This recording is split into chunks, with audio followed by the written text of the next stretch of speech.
So, ayan o. Ito na yung water natin and makikita nyo. Yan. So, medyo may mga brownish pa siya na natitirang mga kalawang. Yan. So, may tatry tayo na product para matry natin kung maalis yung mga natitirang kalawang na to. Okay.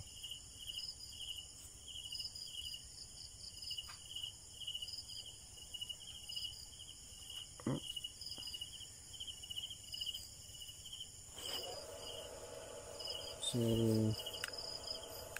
ito siya. Ito yung tatry natin. The Rust Lubricating Spray.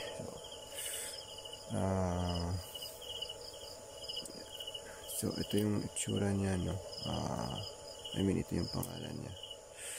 So, try natin to. Pwede naman siya sa mga electronics. So, try natin kung okay to. Meron naman tayo doong contact cleaner para remove yung mga excess or mga tira-tirang oil nito if ever. So ayan siya. Ayan.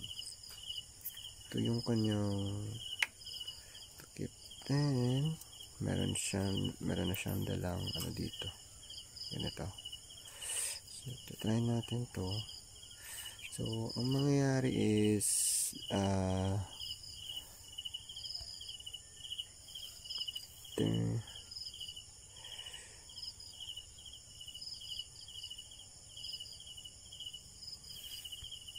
so ito yung kanyang product features. Then meron siyang instructions. Then so ayan, let the liquid stay on the surface for several minutes, then efficiency will be better. So try natin to. Spray natin siya, then leave natin siya mga several minutes ko, then check natin kung effective yung ito pang remove ng mga natitirang mga kalawang. Okay. Ayan.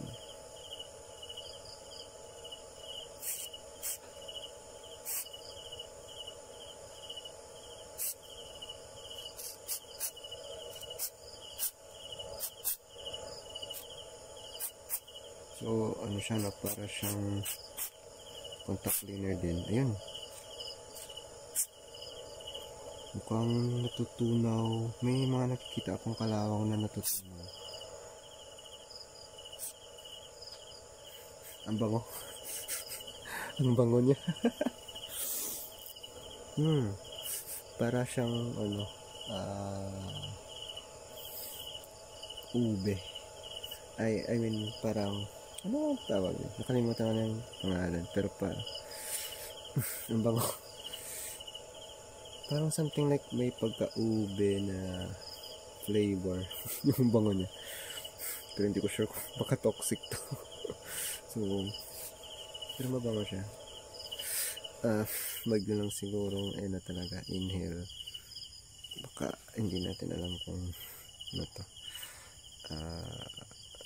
Baka harmful yung niya. Kanyang chemicals. So, yan siya. Para yung effect niya pag nag-spray ka is parang contact cleaner din. So ayan, let natin stay yan for several minutes lang, tapos check natin. So far ngayon parang yung kanyang yung mga kalawang ngayon is parang namumuo na siya ngayon. Ayan siya. Kanina wala pa tayo. So ngayon parang nangingitim yung kalawang. Kung titingnan natin dito, siya. Hindi ko sure kung nangingitim ang kalawang or parang nagkikreate siya ng ayan. So parang may nagpo-form ng mga violet stuff ngayon. Ayan. Ayan, try natin ng leave yung chemical for several minutes, tapos check natin kung ano mangyayari dito. Okay, sprayan na natin yung iba pang parts ng rotor.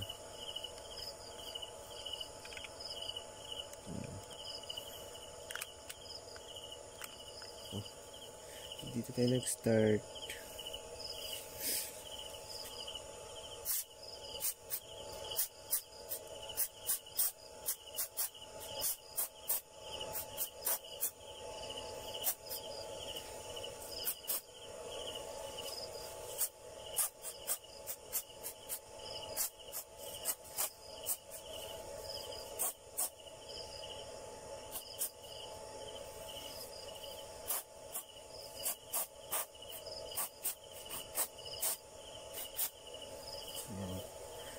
So yun, wait lang natin siya.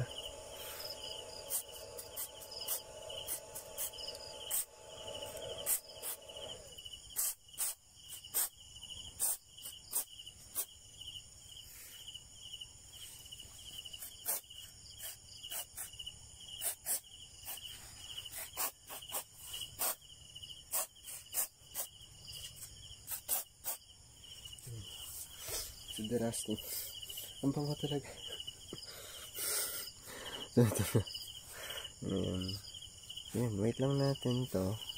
Hindi ko sure kung ilang minutes. Sabi na several minutes. So, check natin siguro mga 30 minutes. Siguro. Pwede na yan. So, yan, wait lang natin yan. Nakaganyan lang siya muna. Tapos, observe natin siya. Yan. So, yeah. Check natin. Mamaya. So, ito ngayon yung iniwan natin overnight yung chemical, yung anti-rust, yung derusting spray natin. And then, yan. Nangitim siya. Hindi ako sure kung kinonvert niya yung rust into parang yung itim na to. So, pero hindi na siya brownish tulad ng dati. Parang hindi nga lang clear dito sa camera, no? Pero ayun siya. Hindi na siya brownish, black na siya. So, try ko ulit applyan ng spray, tapos try ko i-flash ng contact cleaner. Check natin kung ano mangyayari. Sprayan natin ulit.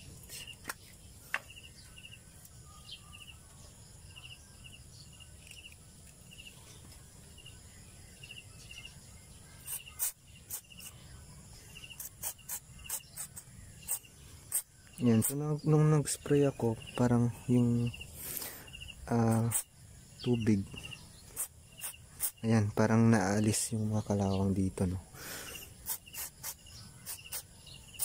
Ayan, yung mga kalawang parang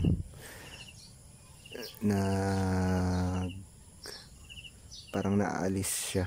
I mean, yung liquid nito, parang kumakapit yung kalawang dun sa liquid, no? Yan, no? Wait lang, hindi ko sure kung makikita.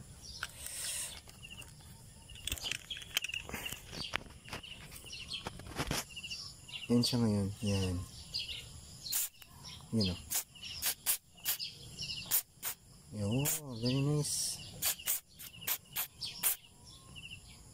So, ayan siya.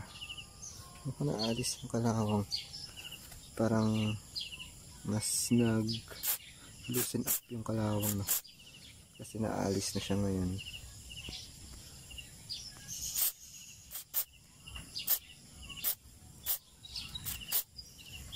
Ayan. So, ayan siya. Ayan. Para nag-loosen up yung kalawang. So, ayan, try natin palibot na lang lagay.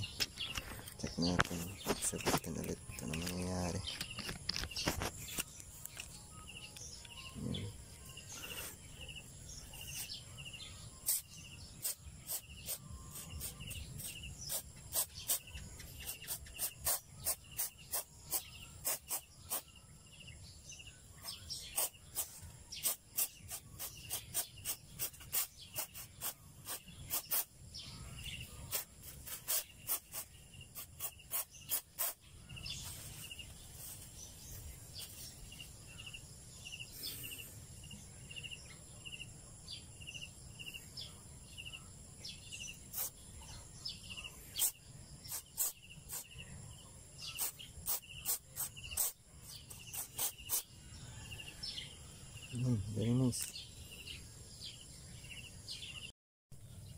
So yun, no?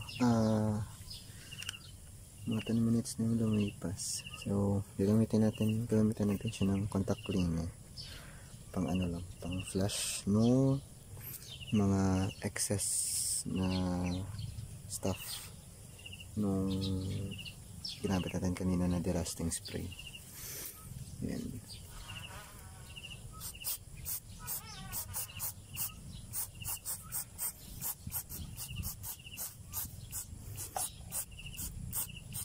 So yung contact cleaner is ano to, no, designed to for electronics, parang degreaser siya pero design siya for electronics. So, sprayan lang natin, yan, na flush na natin yung mga ano niya, excess oil. Hindi naman siya actually oily, yung chemical ng derusting spray na yun. So parang contact cleaner din yung ano niya, hindi siya oily.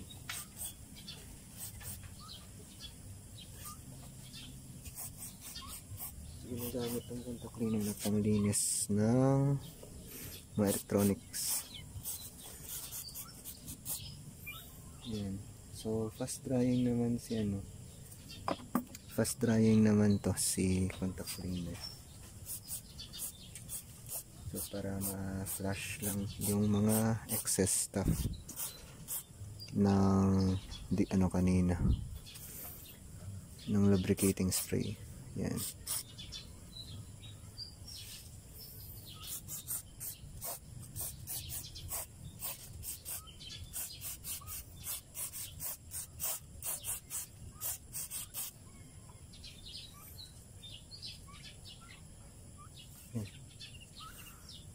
So mabilis lang siya matuyo. WD-40 pala to na contact cleaner, special WD-40 specialist contact cleaner. Yan siya. Then siguro ano lang natin ang tissue, no, linisan lang natin ang tissue.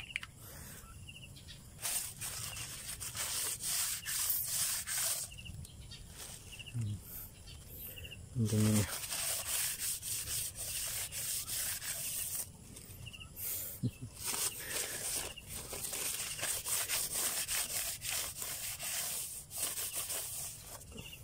Yeah. Yan. May mga kalawang to, mga tira-tirang kalawang. Yan.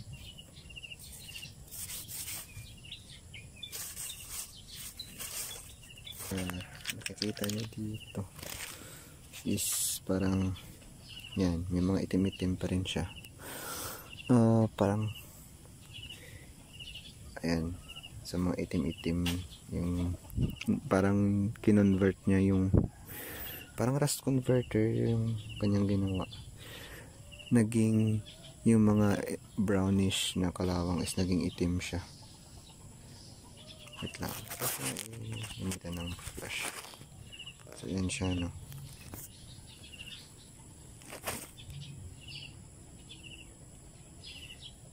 Yan. So ay, parang hindi rin effective yung flash. Yan.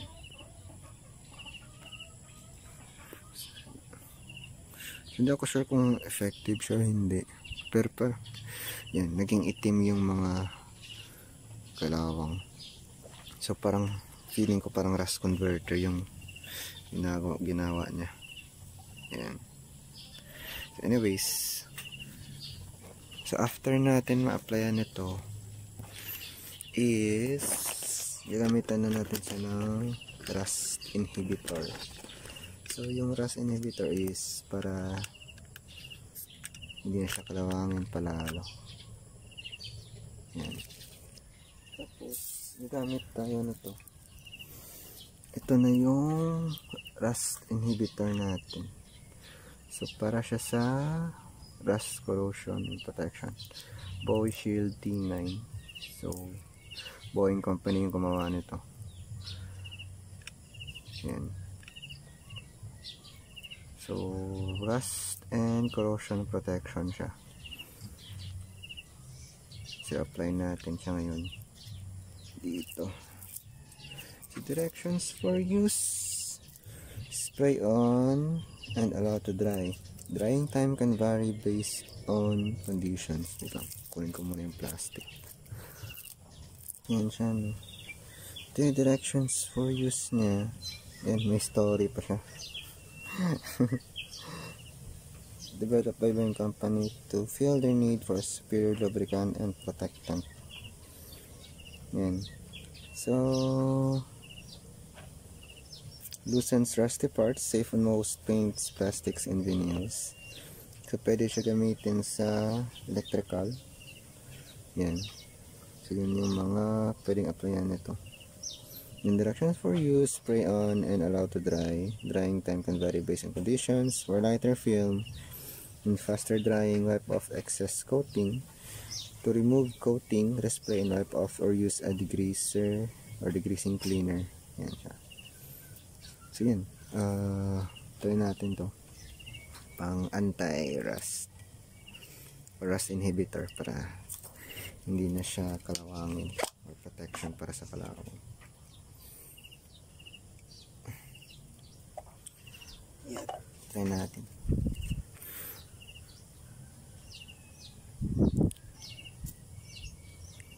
Oh, ganito pala sa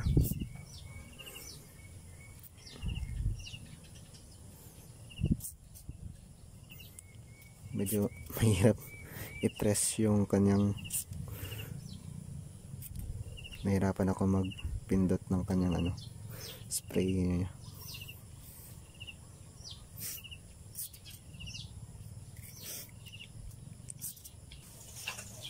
So, na-plyan na natin siya.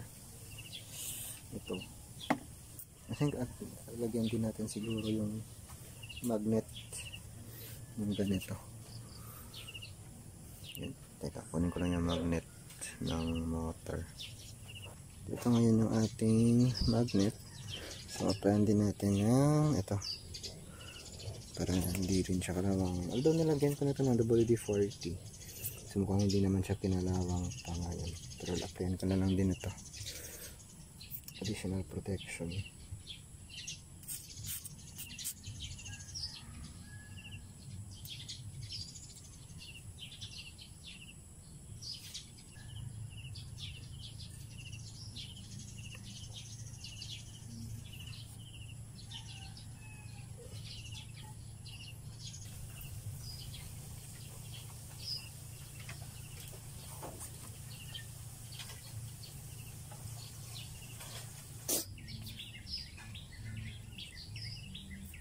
Ayan.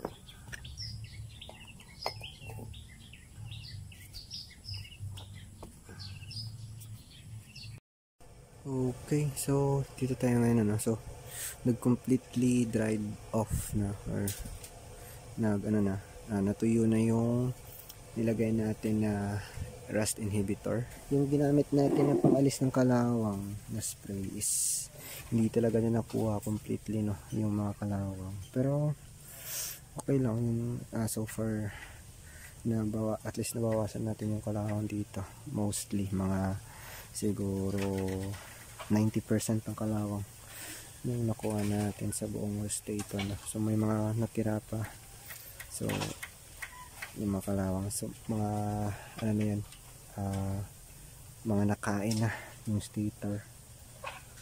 So medyo deep na siya, hindi na siya pwedeng kunin ng hindi na siya makuha ng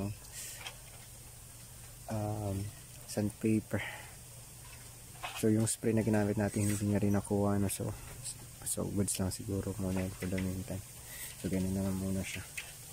Try natin siya kung gagana siya pag napalitan na natin yung kanyang hall sensor, no, dito. So start na tayo magpalit ng hall sensor. So but bago yan, test na natin, no, yung hall sensor niya. Yung kanyang hall sensor wires na naputol, yung kinain ng, yung kinagat ng aso, no. Ayan. So meron siyang shielding. Ayan, meron siyang shielding na wire, shield na wires. So ayan siya, yan yung mga pang shield na wires. Ay, sorry. Parang hindi siya makita, no? Yan, so ito, yung mga nakapalibot dito, meron yung nakapalibot dyan. Pinutol ko lang yung excess nakalabas dito. Ganyan siya. So, mangyayari, ititest muna natin siya. Yung each na wire niya. Yan. Kung okay yung Hall sensor or hindi. Yung nakita kong pag-test nila is resistance lang. Check yung resistance sa red o yung positive niya versus red versus yung yellow, blue and green, then black, yellow, blue and green. So dapat kung okay yung Hall sensor niya is dapat same lang yung resistance niya dapat. Not sure kung tama yung ganong testing. Yan, nakita ko lang siya kasi sa internet. So yun siya. Hindi pa ako nakapag-research ng other. So far yun pa lang yung nakita ko. Try natin. Galing yun sa sa QS Motor ata yun na page na pag-test. So ito yan, lagay ko na lang dito siguro. Yan, so yan yung ating multimeter. Tapos ito yung red. Yung problem pala dito is dapat wag mong ilagay yung kamay mo ipit dito kasi additional resistance yan. So mag-iiba yung reading niya kapag may kamay ka. So dapat gamit tayo ng parang clip para hindi maapektuhan yung reading niya. So wait lang, kuha tayo ng clip. Meron tayo ditong multimeter na clip na probes. So kunin lang natin. Meron tayo dito ng clip.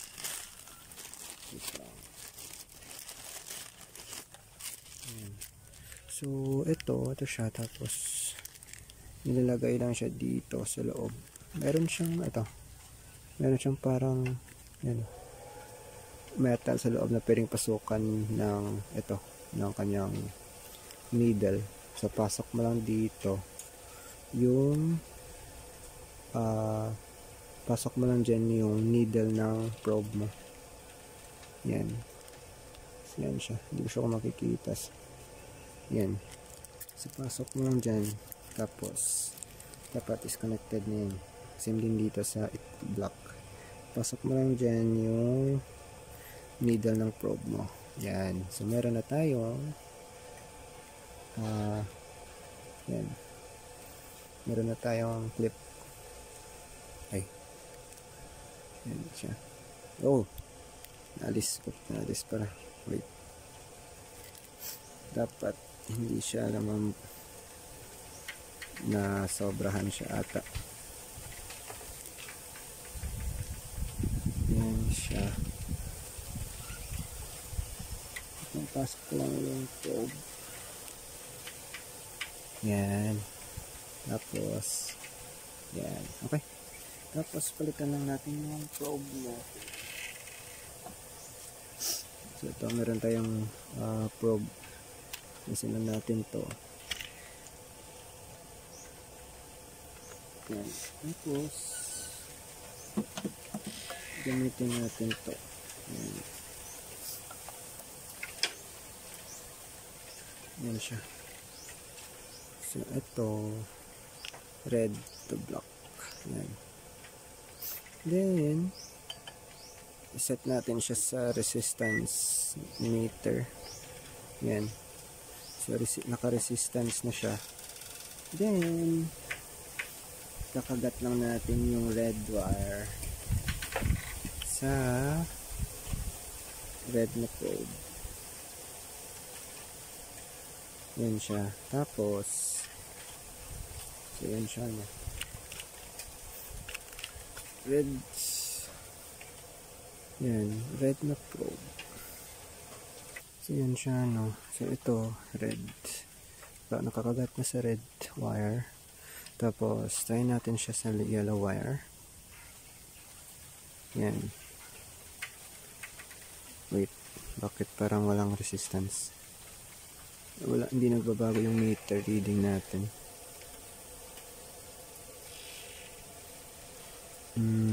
Try natin sa kabila. Oh, weird. Baka sa...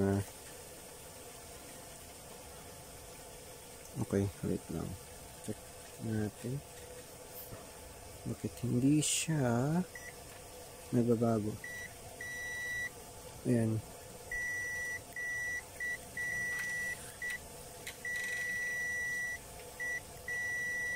Okay naman yung kanyang continuity. Yung problem is ito, walang resistance. Open siya.